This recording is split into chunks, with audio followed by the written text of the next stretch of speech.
Good evening to all of you. Welcome to the civil point institute Indore. आशा करता हूँ आप सब बहुत अच्छे होंगे और आप सभी की तैयारी बहुत अच्छे पे चल रही होगी। तो आज हम बात करने वाले हैं एसपीएससी आईटीआई प्रिंसिपल वैकेंसी को लेकर के, जिसका जो हमारा पहला पेपर है सितंबर के अंदर होने वाला है। यानी हमारे नेक्स्ट मंथ के अंदर सितंबर के अंदर हमारा पेपर होने वाला है। आज अपन जब वीडियो को रिकॉर्ड कर रहे हैं तो 6 अगस्त है, 6 अगस्त है, ठीक है। तो आज इसी के बारे में हम बात करने वाले हैं, ठीक है। आपका जो फ्लेवर ऑफ डिस्कशन है, हमें क्या अप्रोच रखनी है, किस तरीके से तैयारी करनी है, इस पर सेशन हो चुके हैं। आज हम जो बात करने वाले हैं, देखिए आपका जो सिलेबस है टोटल 9 मॉड्यूल में डिवाइडेड है। 9 मॉड्यूल के अंदर डिवाइडेड है और इसमें एक मॉड्यूल आपका सिविल का आता है। तो सिविल वाले सेक्शन को डिस्कस करने वाले हैं कि हमें क्या अप्रोच रखनी चाहिए, ठीक है। और इसके अलावा दो तीन चीजें डिस्कस करेंगे आज सेशन के अंदर। सिविल के अंदर जो सिलेबस है, किस तरीके से सिलेबस आपका दिया हुआ है। इसके बाद हम देखेंगे भाई सिलेबस के बाद में कि क्या इस सिलेबस जो सिलेबस दिया हुआ है, क्या इसके आसपास कोई एग्जाम हुए हैं। तो मध्य प्रदेश आईटीआई प्रिंसिपल का जो एग्जाम है 12 सितंबर 2023 को हुआ था, जिसके अंदर सिविल से आपके 10 क्वेश्चन आए थे। कितने क्वेश्चन आए थे? 10 क्वेश्चन आए थे। आपके यहाँ पे 9 से 10 क्वेश्चन आ सकते हैं। देखिए वहां क्या था कि जो पार्ट बी था, पार्ट बी के अंदर 10 मॉड्यूल थे, 10 मॉड्यूल से 100 क्वेश्चन आए थे, ठीक है। और आपके यहाँ 9 मॉड्यूल है, यहाँ से 100 क्वेश्चन आएंगे तो 9 या 10 क्वेश्चन आ सकते हैं। तो जो 10 क्वेश्चन आए थे, तो सिलेबस के किन किन टॉपिक से क्वेश्चन आए थे, उन क्वेश्चन का लेवल क्या था, क्या थ्योरेटिकल थे, क्या ऑब्जेक्टिव क्वेश्चन थे, कैसे क्वेश्चन आए थे, उन क्वेश्चन को भी हम करने वाले हैं। और बहुत सी बातें होंगी, तो चलिए सेशन को स्टार्ट करते हैं। सेशन स्टार्ट करने से पहले हम आपको थोड़ा सा सिलेबस के बारे में दिखा देते हैं, ठीक है। क्वेश्चन करने से पहले सिलेबस के बारे में दिखा देते हैं कि सिलेबस में क्या क्या दिया है। ये आपका ऑफिशियल सिलेबस है, आप एसपीएससी के साइड पे सिलेबस आप देखे होंगे। जो सिलेबस आपका 5 मॉड्यूल में डिवाइडेड है, यानी 5 पॉइंट के अंदर डिवाइडेड है। ओवरऑल सिलेबस 9 मॉड्यूल के अंदर है। बाकी सिविल का जो सिलेबस है 5 बुलेट पॉइंट बना के दिया दिया गया है। अभी 5 बुलेट पॉइंट क्या रिप्रेजेंट करते हैं, कितने सब्जेक्ट को रिप्रेजेंट करते हैं, उसको एक एक करके देखने वाले हैं, जो कि हमने टाइप करके लिख लिया है आपके लिए। देखिए जो पहला बुलेट पॉइंट में क्या लिखा हुआ है, सर्वेइंग का जिक्र है। पहले बुलेट पॉइंट के अंदर आपका सर्वेइंग का जिक्र है। क्या लिखा हुआ है? Surveying instrument and their uses, various civil engineering survey. देखिए जो आप सिविल के स्टूडेंट होंगे, आप बोलेंगे सर बहुत फ्लो कर रहे हैं, लेकिन ध्यान रखिएगा सीएफ, इलेक्ट्रिकल, मैकेनिकल, अलग अलग एक्सपीरियंट, अलग अलग ब्रांच की, इसलिए बहुत बेसिक से हमें एक्सप्लेन करना है सिलेबस को, ठीक है। वीडियो की स्पीड आप बढ़ा सकते हैं। तो सर्वेइंग इंस्ट्रूमेंट क्या क्या है, उनके यूज क्या है, और अलग अलग टाइप के इंजीनियरिंग सर्वे।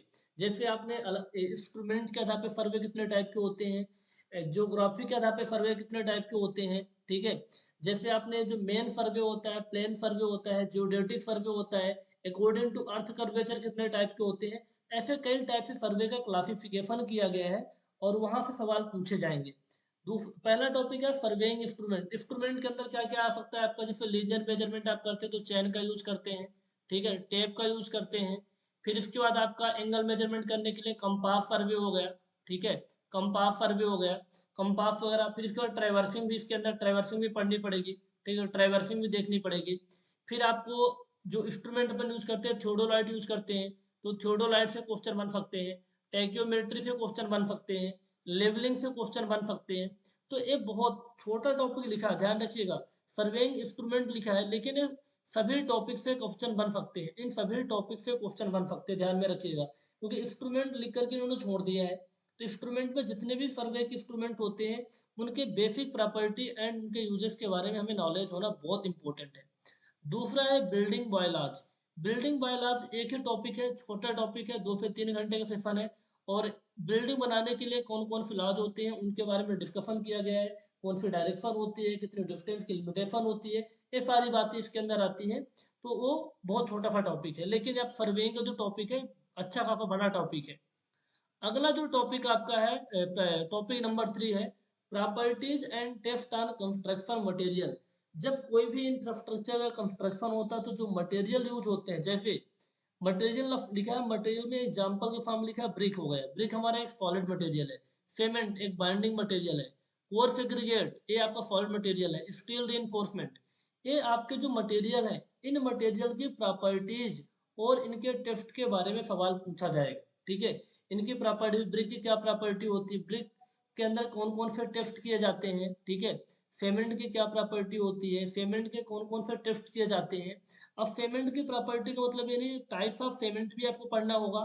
फेमेंट के अंदर कौन कौन से इंग्रेडिएंट होते हैं वो भी आपको देखना होगा। ब्रिक के अंदर कौन कौन से इंग्रेडिएंट होते हैं वो भी आपको देखना होगा।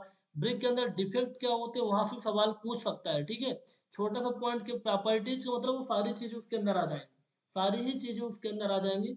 इस बात को थोड़ा अच्छे से ध्यान में रखिएगा। कोर्स एग्रीगेट क्या होते हैं, फाइन एग्रीगेट क्या होते हैं, ठीक है। कोर्स एग्रीगेट किसे कहते हैं, फाइन एग्रीगेट क्या किसे कहते हैं। स्टील रीइंफोर्समेंट के बारे में आ जाएगा। स्टील रीइंफोर्समेंट की प्रॉपर्टी के बारे में क्वेश्चन पूछ देगा कि भाई मॉडुलस ऑफ इलास्टिसिटी क्या होती है, इसके कंपैरिजन में एल्युमिनियम क्या होता है, ठीक है। और छोटे छोटे पॉइंट स्टील के बारे में पूछ देगा, थर्मल एक्सपांशन क्या होता है, ठीक है। स्ट्रेस स्ट्रेन कर्व स्टील का पूछ सकता है। तो ऐसे सारे प्रॉपर्टी पूछ सकते हैं। स्टील का अपन कंप्रेशन टेस्ट करते हैं, टेंशन टेस्ट करते हैं, तो किस तरीके से करते हैं, उनके इक्विपमेंट के बारे में पूछ सकता है। तो ये आपका टॉपिक नंबर 3 के अंतर्गत आ जाएगा, ठीक है। अगला 4th नंबर का जो टॉपिक आपका है, units of different fluids, fluid properties. अब जितने टाइप के फ्लूइड होते हैं, देखो फ्लूइड के अंदर दोनों चीजें आ जाती हैं आपकी, एक लिक्विड आ जाती है, ठीक है, लिक्विड आ जाती है, और दूसरा आपका क्या आ जाता है, गैस आ जाता है। तो लिक्विड और गैस दोनों की प्रॉपर्टी, अब लिक्विड के अंदर जो मोस्टली अपन बात करते हैं वाटर, तो वाटर की प्रॉपर्टीज, अब प्रॉपर्टीज के अंदर क्या क्या आ जाएगा, जैसे प्रॉपर्टीज के अंदर आपका विस्कोसिटी हो गया, ठीक है, आपका सरफेस टेंशन हो गया, विस्कोसिटी हो गया, सरफेस टेंशन हो गया, स्पेसिफिक ग्रेविटी हो गई, है ना, डेंसिटी हो गई। तो ये अलग अलग प्रॉपर्टी, जितने भी प्रॉपर्टी होती है, बहुत सारी प्रॉपर्टी होती है, 15-16 प्रॉपर्टी होती है। तो उन सभी प्रॉपर्टीज से क्वेश्चन पूछेगा। Unit of different fluid property, जो डिफरेंट टाइप की जो फ्लूइड प्रॉपर्टीज होती है उनके यूनिट, जैसे आपको विस्कोसिटी में आप देखेंगे काइनेमेटिक विस्कोसिटी होती है, डायनेमिक विस्कोसिटी होती है, तो उनके यूनिट पूछ सकता है। सरफेस टेंशन से यूनिट क्या होती है उसे सवाल पूछ सकता है, ठीक है। तो ऐसे बहुत सारे क्वेश्चन बनेंगे। अदर ब्रांच के स्टूडेंट घबराए नहीं, एक एक करके सारी चीजें बताऊंगा, क्योंकि ये टॉपिक के अंदर की बातें बता रहा हूँ। टाइप्स ऑफ फ्लूइड, फ्लूइड कितने टाइप के होते हैं, आपने नाम सुना होगा, Newtonian fluid, non Newtonian fluid, ideal fluid, ऐसे करके बहुत सारे टाइप के फ्लूइड होते हैं, वहां से सवाल बनेगा। Types of flow, types of flow में आपने देखा होगा कि भाई कुछ टर्बुलेंट फ्लो होते हैं, लेमिनार फ्लो होते हैं, ऐसे अलग अलग टाइप के जो फ्लो होते हैं वहाँ सवाल पूछेगा। फिर जो फ्लो है, जो आपका लिक्विड फ्लो कर रहा है, उनको मेजर करने के लिए कौन कौन से इक्विपमेंट होते हैं, ठीक है, उन मेजरिंग इक्विपमेंट से सवाल पूछेगा, उन मेजरिंग इक्विपमेंट से सवाल पूछेगा, ध्यान रखिएगा। ये बड़ा टॉपिक आपका है, मतलब फ्लूइड प्रॉपर्टी के बारे में सवाल पूछेगा, फिर कितने टाइप के फ्लूइड होते हैं, कितने टाइप्स ऑफ फ्लो, यानी जो फ्लूइड हमारा जब फ्लो होता है यानी बहता है ना, तो उससे कितने टाइप का होता है, फिर उनको अपन मेजर करना है, फ्लो मेजरमेंट करना है, डिस्चार्ज मेजर करना है, तो कौन कौन से इक्विपमेंट यूज होते हैं, जैसे नॉच एंड विजर का भी यूज किया जाता है, ठीक है, आपने देखा होगा। अलग अलग टाइप के और होते हैं, ऑर्फिस मीटर होता है, बेंजुरी मीटर होता है, तो उन सब के बारे में डिस्कस करेंगे क्लास के अंदर। ये आपका 4th नंबर तक का टॉपिक है। ये अपना पहला वाला सब्जेक्ट सर्वेइंग के अंदर आता है। बिल्डिंग बायोलॉजी आपका एस्टिमेशन एंड कॉस्टिंग में भी आ जाता है, बिल्डिंग वाले भी टॉपिक में आ जाता है, बिल्डिंग ड्राइंग के अंदर भी अपन पढ़ते हैं। प्रॉपर्टी एंड जो अपना प्रॉपर्टी वाला टॉपिक है, बिल्डिंग मटेरियल नाम से आपको समझ में आएगा। यूनिट फ्लूइड वाला टॉपिक, फ्लूइड मैकेनिक्स नाम की एक सब्जेक्ट होती है, जो कि सिविल वाले और मैकेनिकल वाले स्टूडेंट पढ़ते हैं अपने कॉलेज टाइम पे। अगला जो आपका सिलेबस है, कंस्ट्रक्शन मैनेजमेंट टेक्निक। कंस्ट्रक्शन को मैनेजमेंट करने कौन कौन सी टेक्निक होती है, bar chart, milestone, network, CPM PERT, construction equipment, है ना, नोटिस इनविटेशन जो टेंडर होते हैं, एडमिनिस्ट्रेटिव अप्रूवल होता है, टेक्निकल सेक्शन, और ये बहुत सारे स्पेसिफिकेशन, यानी सीपीएम पर्ट से सवाल आपका आएगा। सीपीएम पर्ट जो सब्जेक्ट पढ़ते हैं, सीपीएम पर्ट हो गया, कंस्ट्रक्शन इक्विपमेंट वाले टॉपिक है, ये जितने टॉपिक है ना, ये एक टॉपिक एक लेक्चर को डिफाइन करते हैं। यहाँ सवाल बहुत सारे बनने वाले हैं। फिर अगला अपना टॉपिक है test on water and waste water. Test on water and waste water, ध्यान से सुनिएगा। अब क्या लिखा है, वाटर, वाटर का मतलब होता है पीने वाला पानी। ये आपका ड्रिंकिंग वाटर को डिफाइन करता है। जब किसी पर्टिकुलर टाउनशिप के अंदर अपन पानी सप्लाई करते हैं ना, तो वहाँ की बात कर रहा है टेस्ट ऑन वाटर। तो जो वाटर पीने के लिए सप्लाई किया जाता है उसके अंदर कौन कौन से टेस्ट किए जाते हैं। दूसरी बात, बेस्ट वाटर के मतलब क्या हुआ, बेस्ट वाटर का मतलब ये हुआ, just a minute, waste water का मतलब ये हुआ कि ये हमारा कोई टाउनशिप है, ये हमारा कोई टाउनशिप है, ठीक है। अब इस टाउनशिप के अंदर बहुत सारे घर बने हुए हैं, ठीक है, इस टाउनशिप के अंदर बहुत सारे घर बने हुए हैं। हमने क्या किया कि जो हमारा ओवरहेड वाटर टैंक था, ये ओवरहेड वाटर टैंक जिसके अंदर पानी को स्टोर किया जाता है, अब साफ करके अब इस पानी को अपन जो सप्लाई करेंगे पीने के लिए, ठीक है, पीने के लिए सप्लाई करेंगे, टेस्ट ऑन वाटर, अब यहाँ पास क्या होगा, बहुत कुछ फोर्स ऑफ वाटर होगा, ये फोर्स ऑफ वाटर होगा, यहाँ से पानी लेंगे। फिर हमारा होता है water treatment plant. Water treatment plant में पानी को साफ करते हैं। फिर डिस्ट्रीब्यूशन, है ना, डिस्ट्रीब्यूशन सिस्टम के थ्रू पानी को ओवरहेड वाटर टैंक के अंदर स्टोर किया जाता है, फिर पानी को अपन सप्लाई करते हैं। बहुत रफ डायग्राम बना रहा हूँ, इसको डायग्राम से देख के बिल्कुल जज मत करिएगा, ठीक है, समझाने के लिए है। तो अब क्या है कि वाटर ट्रीटमेंट प्लांट के अंदर जब पानी को हम साफ करते हैं, वाटर ट्रीटमेंट प्लांट के अंदर पानी को हम साफ करते हैं, ठीक है। पानी को साफ करने के बाद पानी को क्या करते हैं, पीने के लिए सप्लाई किया जाता है। अब ये पानी लोग पिएंगे, अब पानी जितना अपन पानी देते हैं ना, इसका कुछ पानी तो यूज हो जाता है, लेकिन बहुत सारा पानी आपको बेस्ट वाटर के रूप में निकल के आता है, गंदे पानी के रूप में निकल के आता है, जिसे अपन सीवेज भी कहते हैं। क्या बोलते हैं, आल्सो नोन एज सीवेज। ज़्यादा डिफ्रेंशिएट मत करिए, अभी क्लास में देखेंगे, क्योंकि सीवेज के अंदर फिर इंडस्ट्रियल वाटर का कॉन्सेप्ट भी आएगा। तो जो वेस्ट वाटर है, ये जो गंदा पानी है, अब इसके अंदर कौन कौन से टेस्ट करते हैं, जो पीने वाला पानी होता है उसके अंदर कौन कौन से टेस्ट करते हैं, क्योंकि पीने वाले पानी के अंदर 3 टाइप के टेस्ट होंगे। अपन पैरामीटर चेक करते हैं, क्वालिटी पैरामीटर, फिजिकल, केमिकल और बायोलॉजिकल। तो फिजिकल पैरामीटर के लिए कुछ टेस्ट करते हैं, ठीक है। जैसे आपने देखा होगा टर्बिडिटी टेस्ट होता है, ठीक है। कलर के लिए अपन टिंटोमीटर का यूज करते हैं, अडर के लिए अपन ओस्मोस्कोप का यूज करते हैं। तो बहुत सारे टाइप के टेस्ट आप देखेंगे, ठीक है। हार्डनेस के लिए केमिकल वाटर क्वालिटी पैरामीटर में एल्कलिनिटी के लिए टेस्ट करते हैं, हार्डनेस के लिए टेस्ट करते हैं, पीएच के लिए टेस्ट करते हैं। तो इन सभी टेस्ट के बारे में देखेंगे। यहाँ सवाल बनता है। और एमपीपीएससी आईटीए प्रिंसिपल, जो कि अभी 12 सितंबर 2023 को हुआ था, वहाँ सवाल पूछा भी गया है, ठीक है। एक ईडीटीए से पूछा हुआ था कि ईडीटीए का यूज कहाँ किया जाता है। सीवेज का पीएच से कुछ रिलेटेड क्वेश्चन आया था, आगे देखेंगे। तो ये आपके क्वेश्चन बनने वाले हैं, ध्यान में रखिएगा। इन्वायरमेंटल प्रोटेक्शन एक्ट, इन्वायरमेंट को प्रोटेक्ट करने के लिए कुछ एक्ट बनाया गया था, उस एक्ट से सवाल पूछ सकता है। एयर पॉल्यूशन के क्या क्या सोर्सेस होते हैं, क्या प्राइमरी एयर पॉल्यूशन क्या होता है, सेकेंडरी एयर पॉल्यूशन क्या होता है, इनके बारे में अपन यहाँ स्टडी करने वाले हैं, ठीक है। इनके बारे में अपन स्टडी करने वाले हैं। और जो अपन ये वाला टॉपिक है test on water, physical, chemical, biological parameter देखेंगे, उनके लिमिटेशन देखेंगे, उनके अंदर कौन कौन से टेस्ट किए जाते हैं, ये सारी बातें आती हैं। 7th नंबर का जो अपना टॉपिक है नेशनल क्लीन एयर प्रोग्राम, ये 2019 के समथिंग ये प्रोग्राम स्टार्ट हुआ था, नेशनल क्लीन एयर प्रोग्राम, ठीक है। इसके अंदर अपन जो एयर की क्वालिटी होती है ना, उसको बढ़ाने के लिए, है ना, इससे रिलेटेड कुछ कॉन्सेप्ट है, यहाँ पे क्वेश्चन बनते हैं, ठीक है, बना भी है 2023 के अंदर।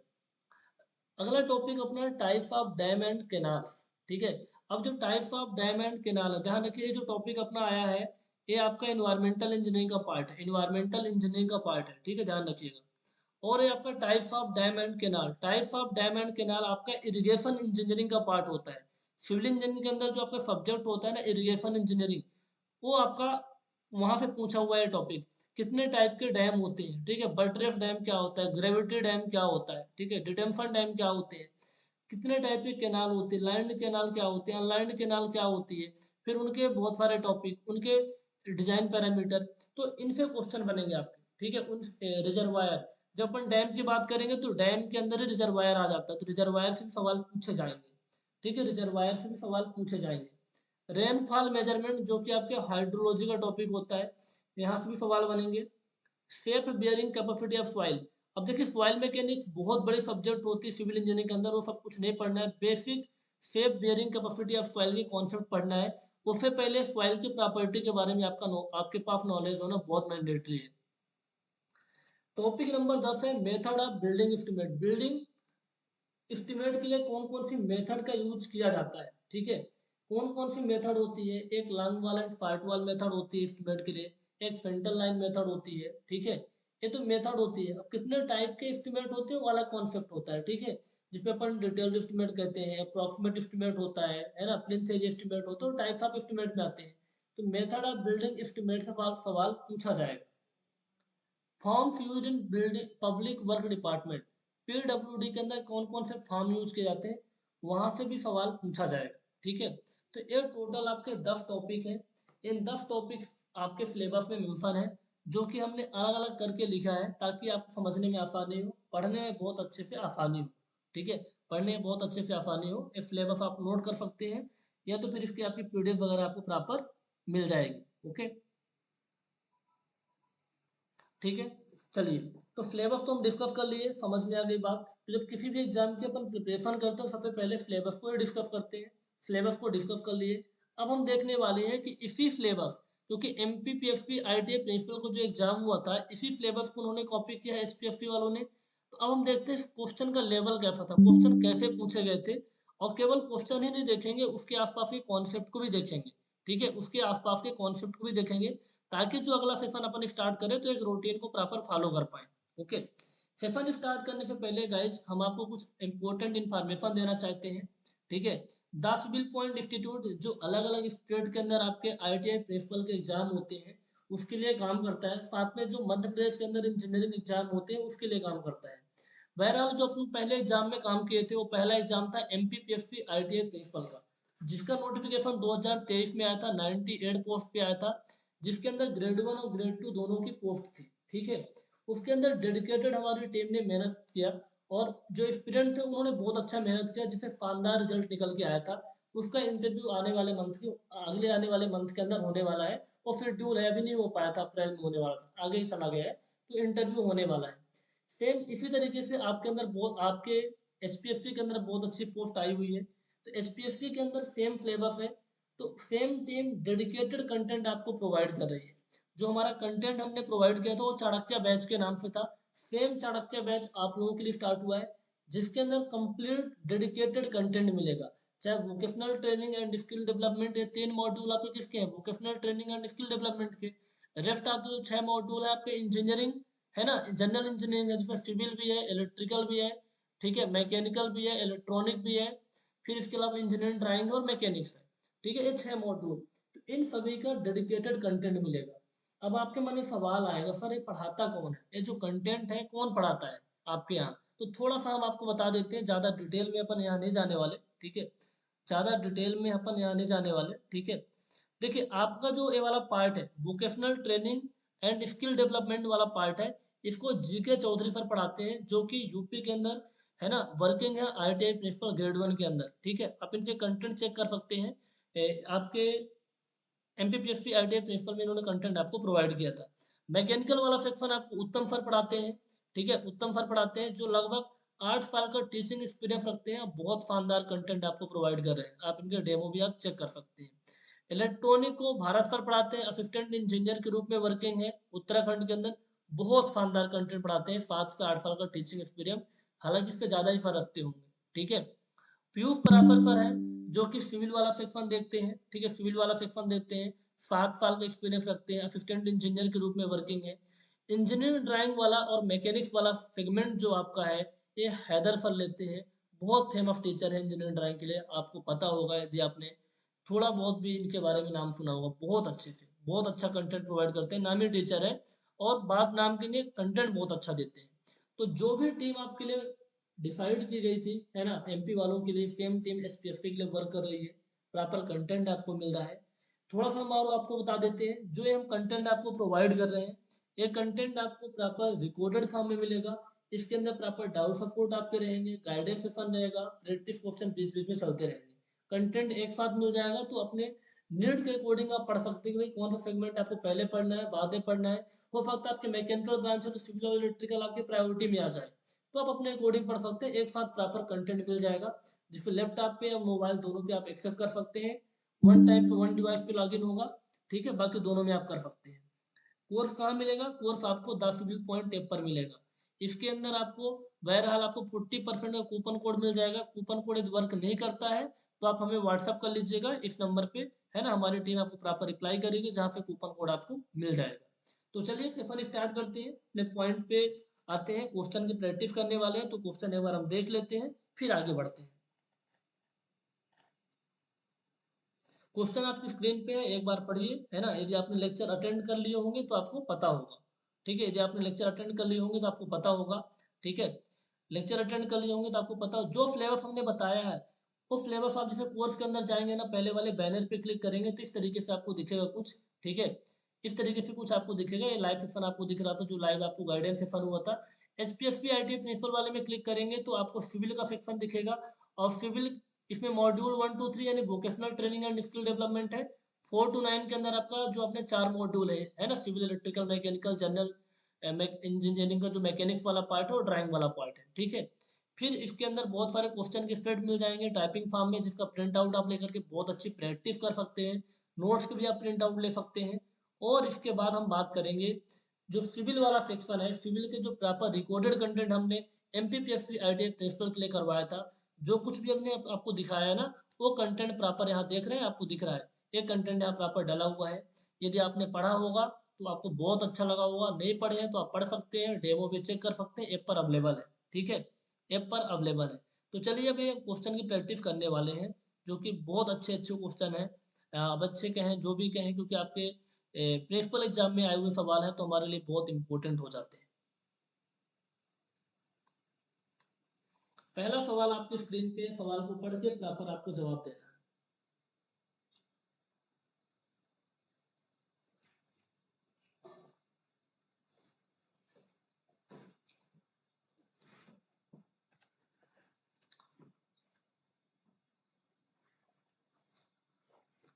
देखिए सवाल क्या दिया हुआ, सवाल बहुत इंपॉर्टेंट है, सवाल को पढ़ना है, ठीक है। P is the standard consistency of a given payment content, pavement sample. P क्या है, स्टैंडर्ड कंसिस्टेंसी है। हमारे पास जो पेमेंट का सैंपल दिया हुआ है, उसका जो स्टैंडर्ड कंसिस्टेंसी वो पी है। What will be the amount of water used for conducting the fitting time test for the payment.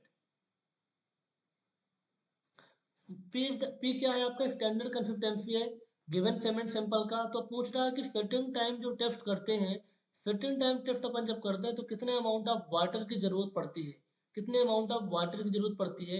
ये आपका जो क्वेश्चन आपने देखा था ना, आपने पेमेंट वाला टॉपिक, पेमेंट वाले टॉपिक से क्वेश्चन आया हुआ है, ठीक है, बिल्डिंग मटेरियल में पेमेंट वाले टॉपिक से सवाल पूछा हुआ है।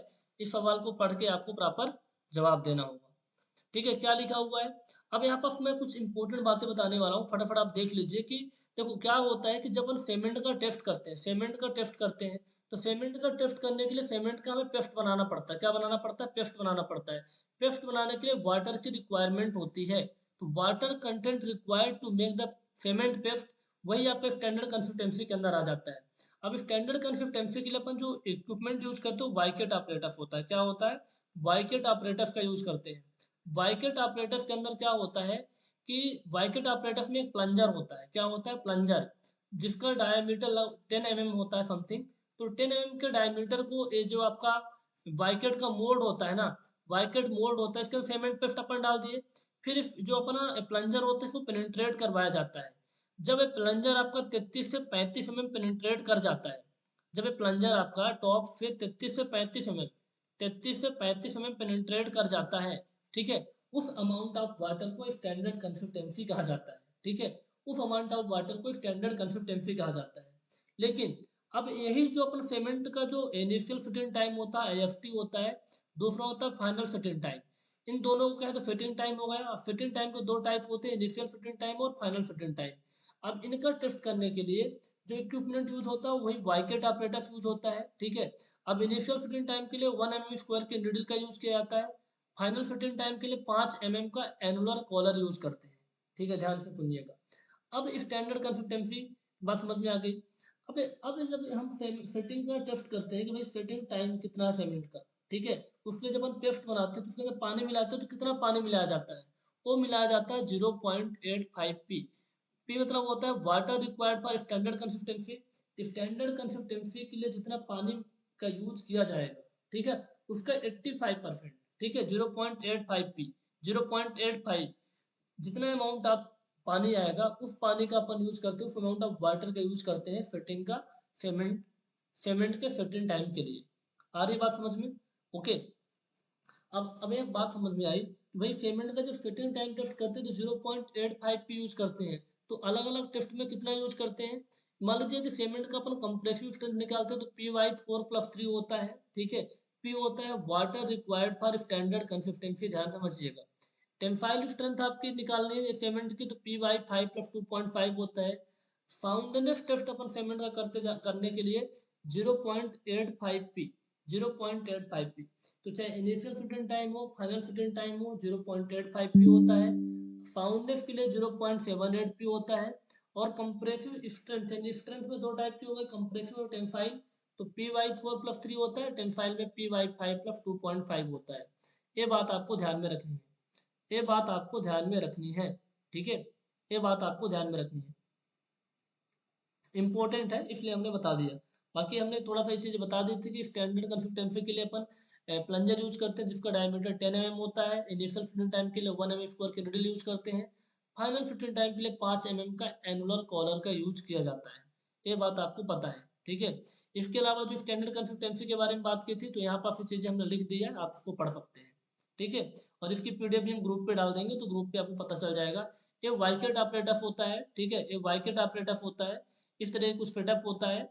ये आपका वाइकेट मोड होता है, ठीक है, वाइकेट मोड होता है, वाइकेट मोड होता है, ठीक है। और ये आपकी स्केल होती है और ये आपकी मूवेबल रॉड होती है।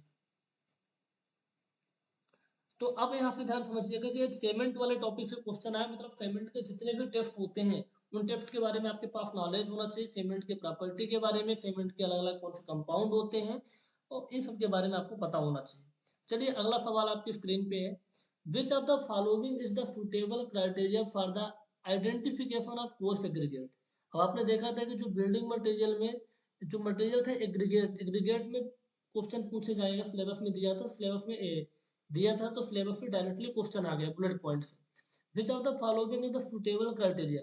हम एग्रीगेट, हम कहते हैं हमारे पास एग्रीगेट, एग्रीगेट दो टाइप की होती है, एग्रीगेट की दो टाइप की होती है, कोर्स एग्रीगेट होती है, दूसरा फाइन एग्रीगेट होती है। अब इन दोनों में क्राइटेरिया क्या होती है तो समझ लेते हैं, तो फिर आपको आंसर करने में बहुत आसानी होगी। क्या होता है कि यदि हमारा, देखो इसमें फीब होता है, फीब, फीब इस तरीके कुछ देखने को दिखेगा आपको।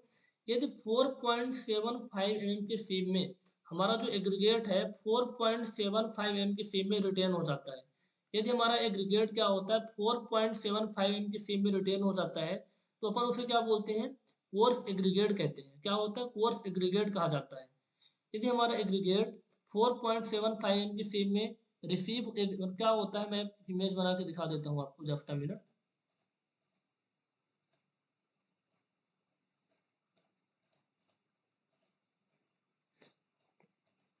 देखिए जो हमारा एग्रीगेट है ना, ये मान लीजिए इसकी 4.75 एम की फीब मान के चलते हैं, ये जो फीब है 4.75 एम की फीब है। और यदि एग्रीगेट क्या होता है इसके ऊपर रिमेन रिटेन हो जाता है, 4.75 एम की फीब के ऊपर रिटेन हो जाता है, ठीक है। तो हम इसको क्या बोलते हैं, कोर्स एग्रीगेट कहते हैं। और मान लीजिए एग्रीगेट इससे पास हो जाता है, एग्रीगेट क्या होता है, पास हो जाता है, और नीचे कोई फीब है 75 माइक्रोन की, 75 माइक्रोन की, और इसमें रिटेन हो जाता है एग्रीगेट, फिर बोलते हैं फाइन एग्रीगेट। तो यदि कोर्स एग्रीगेट किसे बोलते हैं, जो 4.75 mm की स्पीड के ऊपर रिटेन हो जाता है उसे कोर्स एग्रीगेट कहते हैं।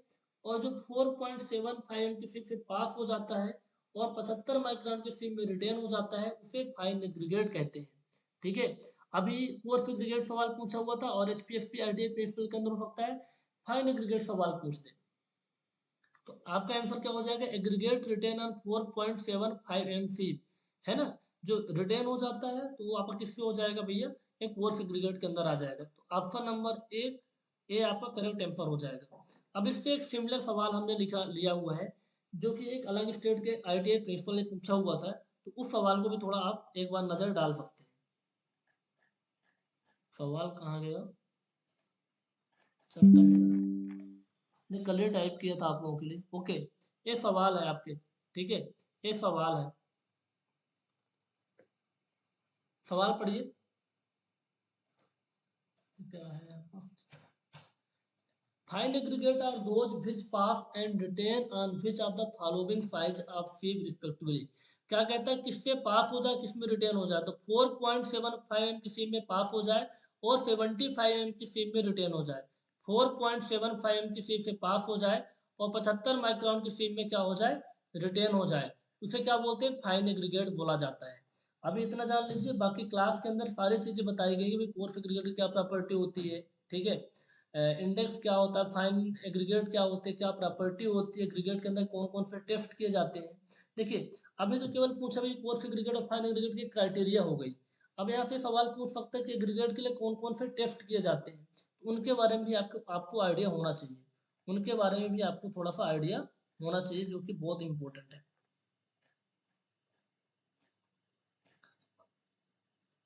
क्लियर हो गई बात यहाँ तक, समझ में आ गई ना, चलिए आगे बढ़ते हैं, अगला क्वेश्चन हमारी स्क्रीन पे है। चलिए अभी टेस्ट के बारे में सवाल आता है तो अलग अलग टाइप के टेस्ट होते हैं, थोड़ा सा हम यहाँ ब्रीफ में बता देते हैं। जैसे स्ट्रेंथ टेस्ट करने के लिए सवाल पूछ सकता है। हार्डनेस के लिए कौन सा टेस्ट करते हैं अपन, law of Angeles abrasion test करते हैं, ठीक है। और क्रशिंग स्ट्रेंथ के लिए क्रशिंग टेस्ट किया जाता है। टफनेस के लिए इम्पैक्ट टेस्ट करते हैं। ड्यूरेबिलिटी के लिए साउंडनेस टेस्ट किया जाता है, ठीक है। शेप फैक्टर जानने के लिए शेप टेस्ट करते हैं, ठीक है। और ये अलग अलग टाइप के टेस्ट होते हैं, वो आप क्लास में जो डिटेल नोट्स वहाँ अवेलेबल है ना, वहाँ से आप लोग अच्छे से रीड कर सकते हैं। अगला सवाल है, क्योंकि हमने पेपर के स्क्रीनशॉट लिए हैं इसलिए नंबरिंग आगे पीछे दिख सकती है।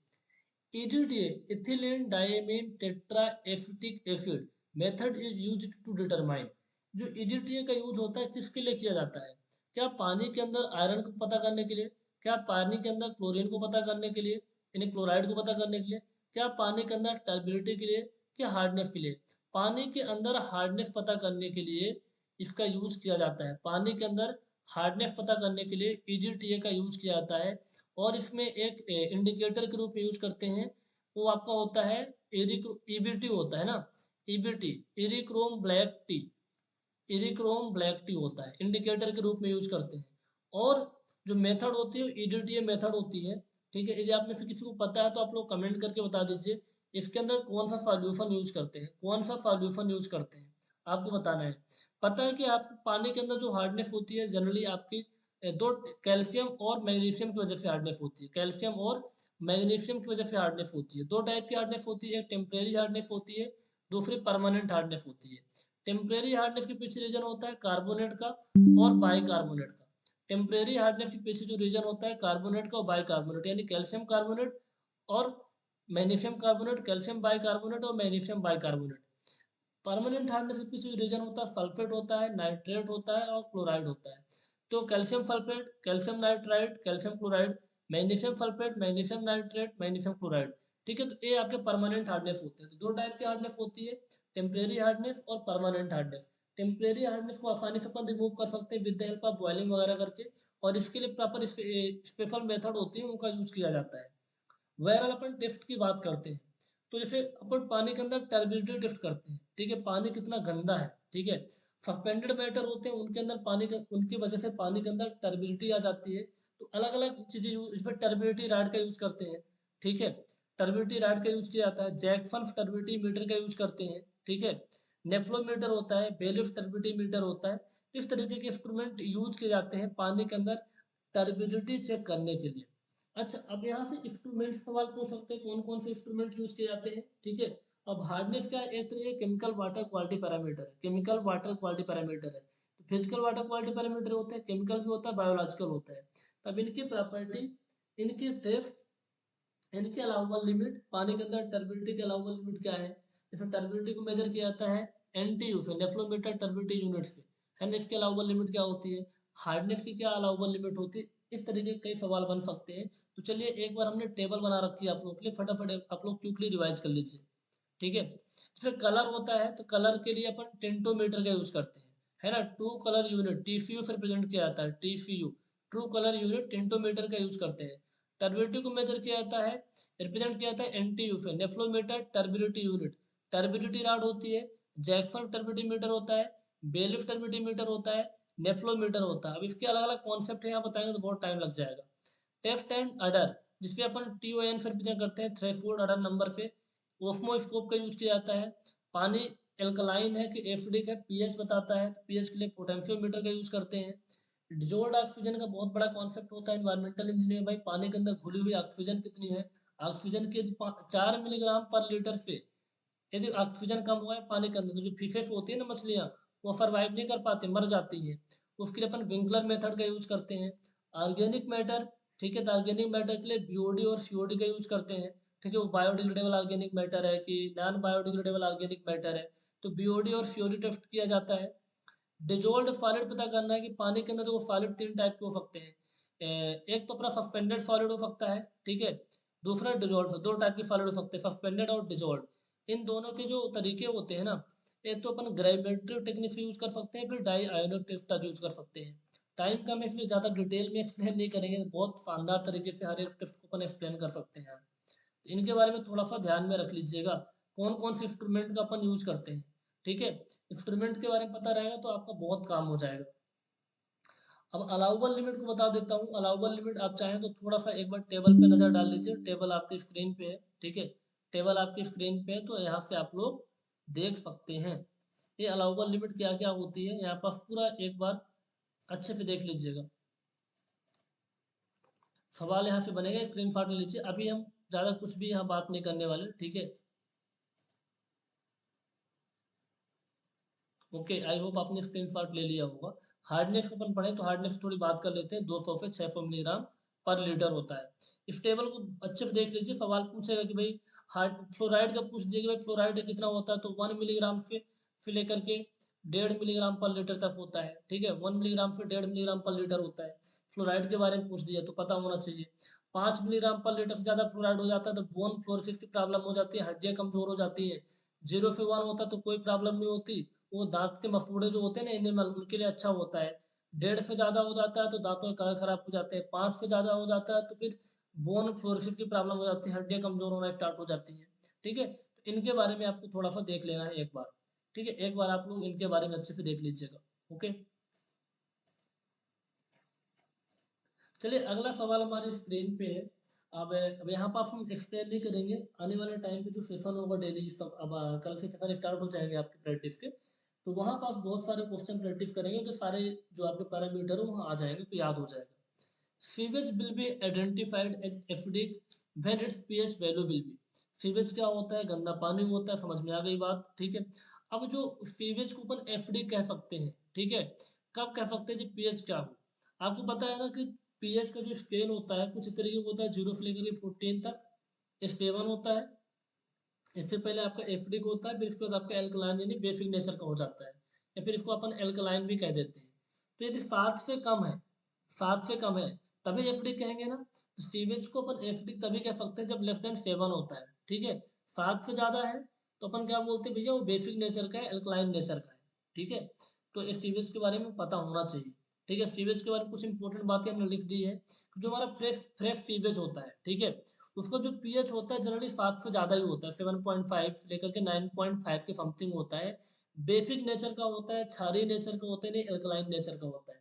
7 से कम होता है मतलब 6.5 या 4.5, जब सीवेज को क्या बैक्टीरिया खाते हैं, ठीक है, बैक्टीरिया खाना स्टार्ट कर देते हैं, सेप्टिक सीवेज बोला जाता है, तो उसका जो पीएच मान धीरे धीरे कम होता है और एसिडिक नेचर का बनता जाता है।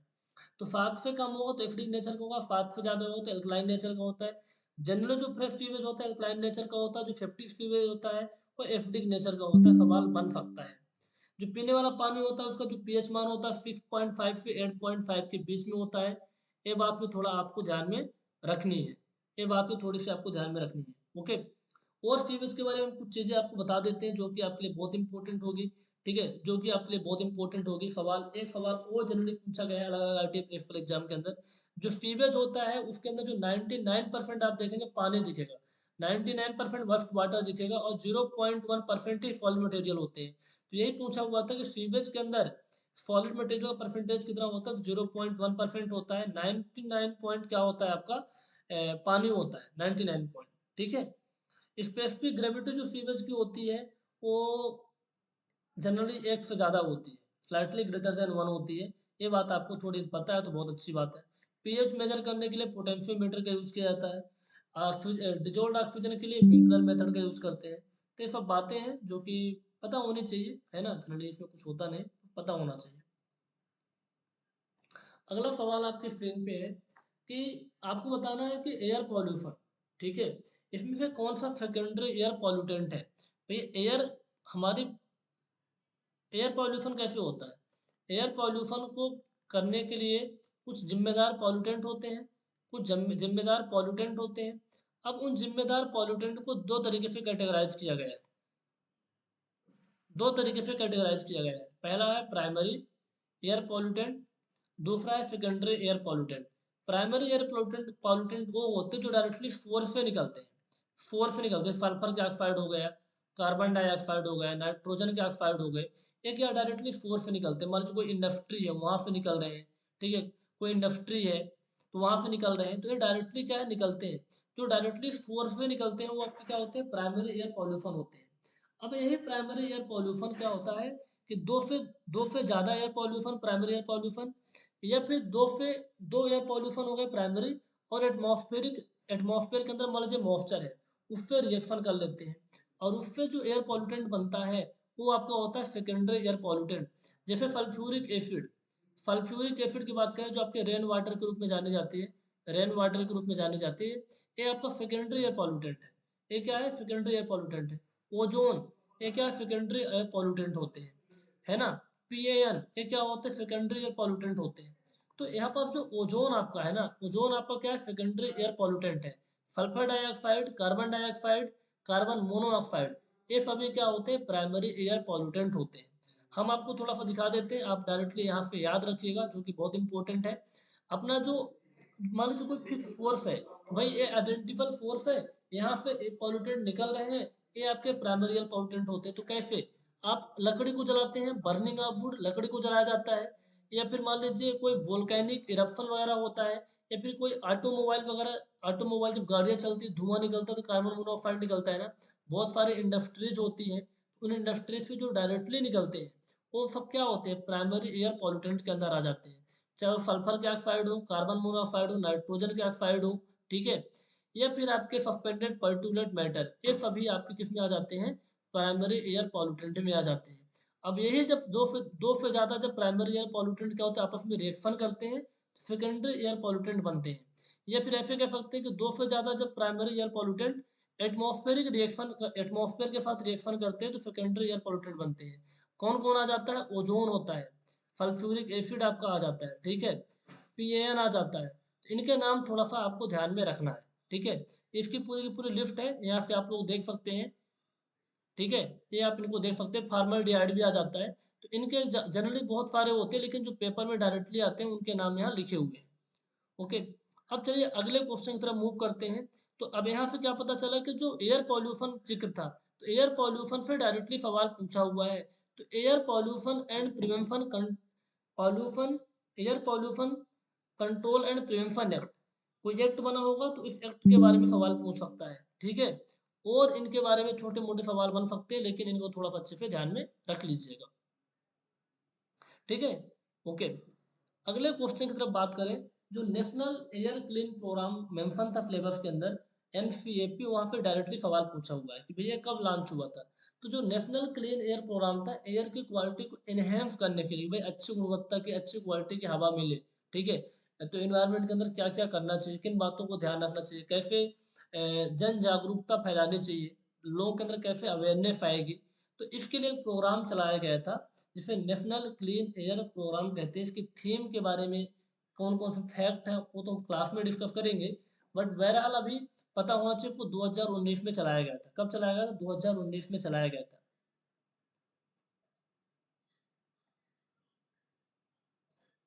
अगला सवाल आपकी स्क्रीन पे, सवाल को पढ़ के इसका जवाब देना है।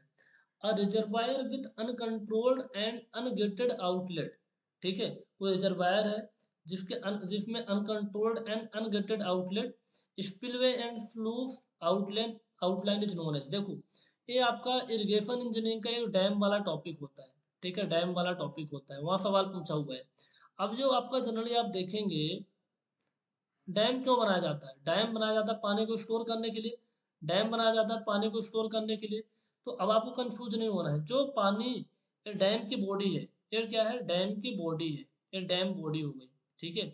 अब यहाँ जो पानी स्टोर होता है ना, इसको अपन रिजर्वायर बोलते हैं, इसको क्या बोलते हैं? रिजर्वायर बोलते हैं। ये जो पानी स्टोर होता है इसको रिजर्वायर बोलते हैं। अब इस डैम एंड रिजर्वायर सवाल पूछा हुआ है। जितने टाइप के रिजर्वायर होते हैं, जितने टाइप के डैम होते हैं, उनके बारे में बेसिक कॉन्सेप्ट पता होना चाहिए। ज़्यादा बड़े बड़े न्यूमेरिकल सवाल कहीं दिख रहे हैं आपको? कोई डिजाइन पैरामीटर नहीं पूछा है, लेकिन बेसिक बेसिक थ्योरी पूछी हुई है। तो आपको बताना है कि इसका आंसर क्या होगा। ऐसा रिजर्वायर है जिसके अंदर अनकंट्रोल्ड एंड अनगेटेड आउटलेट है, कोई गेट नहीं लगा हुआ है, ठीक है, कि पानी वगैरह निकालने के लिए जनरली गेट लगाया जाता है ना पानी को निकालने के लिए। तो अब यहाँ पास कोई गेट नहीं लगा है, यहाँ पास कोई फ्लूफ भी नहीं लगा हुआ है। तो जब एक फ्लड का पानी, मतलब फ्लड कंट्रोल करने के लिए डिटेंशन डैम बनाया जाता है, डिटेंशन डैम बनाया जाता है, या फिर रिटार्डिंग रिजर्वायर कहा जाता है। तो अब यहाँ पास पानी तो स्टोर हो गया, तो पानी जब ज़्यादा होगा तो निकले कैसे? डाउन स्ट्रीम से निकल जाता है। पानी क्या होता है? डाउन स्ट्रीम साइड से निकल जाता है। ये आपका रिटायर्डिंग रिजर्वायर होता है। डिटेल कॉन्सेप्ट बताने के लिए हमें डैम को बहुत अच्छे से एक्सप्लेन करना पड़ेगा, वो क्लास में अपन देख लेंगे। इसका रिटायर्डिंग रिजर्वायर इसका आंसर होगा, इस बात को अच्छे से ध्यान में रखिएगा। अगला टाइप का क्वेश्चन है, choose the incorrect statement related to the critical path in CPM network. CPM critical, देखो एक होता है पार्ट आपका, एक होता है सीपीएम। सीपीएम फुल फॉर्म क्या होता है? Critical path method. ठीक है, तो एक बात बताइए कि इनकरेक्ट स्टेटमेंट पूछा है क्रिटिकल पाथ सीपीएम नेटवर्क के अंदर। ठीक है, जो क्रिटिकल पाथ से रिलेटेड एक सवाल पूछा है, critical path start from initial event and ends at and event. बिल्कुल सही बात है। ठीक है, जो क्रिटिकल पाथ होता है इनिशियल इवेंट से स्टार्ट होता है और एंड इवेंट में एंड होता है। All the events and activities on critical path are critical. बिल्कुल सही बात है। Critical path is determined by calculation of flag. There can be more than one critical path. ए आपका इसका रॉन्ग आंसर है। ठीक है, ए आपका इसका रॉन्ग आंसर है, डी नंबर। अब इसको मैं एक्सप्लेन इसलिए नहीं कर रहा, देखिए जो चीज़ें लग रहा था कि सब कुछ सिविल इलेक्ट्रिकल मैकेनिकल सभी एक्सप्लेन समझ में आ जाएगी, उसको तो हम फटाफट एक्सप्लेन कर रहे थे, लेकिन ये कॉन्सेप्चुअल चीज़ें हैं, जब क्लास में करवाएंगे तभी समझ में आएगा, इसलिए हम यहाँ पर एक्सप्लेन ज़्यादा नहीं कर रहे हैं। ठीक है, there can be more than one critical path नहीं, एक ही क्रिटिकल पाथ होता है। क्रिटिकल पाथ क्या होता है? एक होता है सीपीएम के केस में। ठीक है, अब इसके कॉन्सेप्ट कुछ है वो अपन देखेंगे। थोड़ा सा आप बेसिक जानकारी रखिए कि भाई पार्ट जो होता है, पार्ट का फुल फॉर्म होता है project evaluation and review technique. ये क्या होता है? जो पार्ट होता है ना इवेंट ओरिएंटेड होता है, और जो सीपीएम होता है एक्टिविटी ओरिएंटेड होता है। पार्ट का अपन यूज करते हैं रिसर्च एंड डेवलपमेंट के लिए, और सीपीएम का यूज करते हैं कंस्ट्रक्शन प्रोजेक्ट के लिए। ठीक है, कंस्ट्रक्शन प्रोजेक्ट के लिए तो बेसिक डिफरेंस होता है पार्ट एंड सीपीएम के अंदर। Project evaluation and review technique होती है, इवेंट ओरिएंटेड होता है। रिसर्च एंड डेवलपमेंट में अपन यूज करते हैं। और पार्ट आप सीपीएम क्या होता है? क्रिटिकल पाथ मेथड होता है, जो एक्टिविटी ओरिएंटेड होता है, कंस्ट्रक्शन प्रोजेक्ट में यूज किया जाता है। ठीक है, अब इनको डिटेल में जब अपन बताएंगे ना तो कॉन्सेप्चुअल क्वेश्चन है। बाकी क्वेश्चन बहुत इजी आए थे, ये थोड़ा कॉन्सेप्ट में क्वेश्चन है तो बन जाएंगे, ये भी क्वेश्चन कोई बड़ी बात नहीं है। अगला सवाल पूछा है कि कंस्ट्रक्शन इक्विपमेंट, बहुत सारे टाइप के कंस्ट्रक्शन इक्विपमेंट होते हैं। ठीक है, अलग अलग टाइप के कंस्ट्रक्शन इक्विपमेंट होते हैं। तो जो ड्रैग लाइन होता है वो कहाँ यूज करते हैं?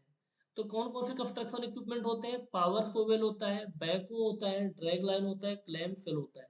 अब आपके एमपीपीएससी आईटीआईपीएससी में ड्रैग लाइन पूछा है सवाल, तो इन तीनों से भी सवाल पूछ सकता है ना? इन तीनों सवाल पूछ सकता है, तो इनके बारे में भी आपको पढ़ना है, इनके बारे में भी आपको रीड कर लेना है। ठीक है, तो चलिए बात करते हैं ड्रैग लाइन का यूज कहाँ करते हैं। देखो ड्रैग लाइन का यूज करते हैं एक्सकवेशन के लिए। ठीक है, ये जो इक्विपमेंट होते हैं ना, एक्सकवेशन होते हैं, खुदाई के लिए। ठीक है, खुदाई के लिए एक्सकवेशन के लिए जो इक्विपमेंट यूज करते हैं उसमें ड्रैग लाइन भी होता है। इसका जनरली अपन यूज करते हैं, जो लूज फॉइल होती है ना उसकी, अच्छे बल्क में कहीं लूज फॉइल है उसकी खुदाई करनी है, उसको हटाना है, तो अपन उसके लिए अपन यूज करते हैं, अपन उसके लिए यूज करते हैं। तो भैया कौन सा आंसर होगा? बी नंबर करेक्ट इसका आंसर होगा। Bulk excavation in loose file below its own track level, जिसके ट्रैक लेवल से नीचे होता है, बल्क में होता है लेकिन लूज फाइल होता है, हार्ड फॉइल नहीं होता। अब आपको बताना हार्ड फॉइल के लिए कौन सा इक्विपमेंट यूज करेंगे, कमेंट करके बताइए। तो इसके लिए अपन यूज करते हैं ड्रैग लाइन। क्या यूज करते हैं? ड्रैग लाइन का यूज किया जाता है। The shortest possible time in which an activity can be completed under the ideal condition is known as। जब shortest possible time के अंदर कोई भी एक्टिविटी आइडियल कंडीशन में कंप्लीट होती है फिर क्या बोलते हैं? Pessimistic, optimistic, most likely time estimate, latest available time estimate. तो आपको पता है कि पेसिमिस्टिक होता है, ऑप्टिमिस्टिक होता है, ठीक है, और मोस्ट लाइकली टाइम एस्टिमेट है। तीन टाइप के एस्टिमेट आपके होते हैं। कितने टाइप के एस्टिमेट होते हैं? तीन टाइप के होते हैं। एक क्लास के नोट्स के चीज़ें मैंने यहाँ पर लिख रखी ताकि आपको रिवाइज करने में आसानी हो। जहाँ देखो फार्टेस्ट पॉसिबल टाइम, मतलब एक्टिविटी को कंप्लीट करने के लिए जहाँ कम से कम टाइम चाहिए होता है, कम से कम टाइम चाहिए होता है, उसे बोलते हैं ऑप्टिमिस्टिक। क्या बोलते हैं? ऑप्टिमिस्टिक। तो यहाँ पर फार्टेस्ट पॉसिबल टाइम, तो फार्टेस्ट पॉसिबल टाइम के लिए अपन ऑप्टिमिस्टिक एस्टिमेट बोलते हैं। जहाँ लॉन्गेस्ट टाइम लगता है उसे पेसिमिस्टिक बोलते हैं। क्या बोलते हैं? पेसिमिस्टिक बोला जाता है, जहाँ लॉन्गेस्ट पॉसिबल टाइम रिक्वायर्ड होता है एक्टिविटी कंप्लीट करने के लिए। ठीक है, ध्यान में रखिएगा।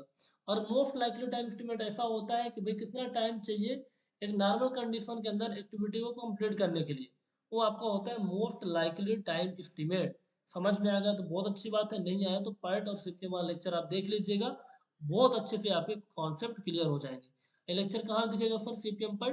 देखो ये 4 वीडियो के अंदर बहुत ही शानदार तरीके से एक्सप्लेन किया गया है और इसके प्रॉपर नोट्स भी डाले गए हैं, इनके क्वेश्चन भी डाले गए हैं। जब आप इनको देखेंगे, सीपीएम पार्ट के 2 क्वेश्चन आ चुके हैं और कंस्ट्रक्शन इक्विपमेंट वाला वीडियो भी इसके अंदर डाला हुआ है, ठीक है। तो 4-5 घंटे के अंदर सारी चीज़ें एक्सप्लेन की गई, वहाँ से आपको बहुत अच्छे समझ में आ जाएगा। नहीं आता तो फिर आप बता सकते हैं।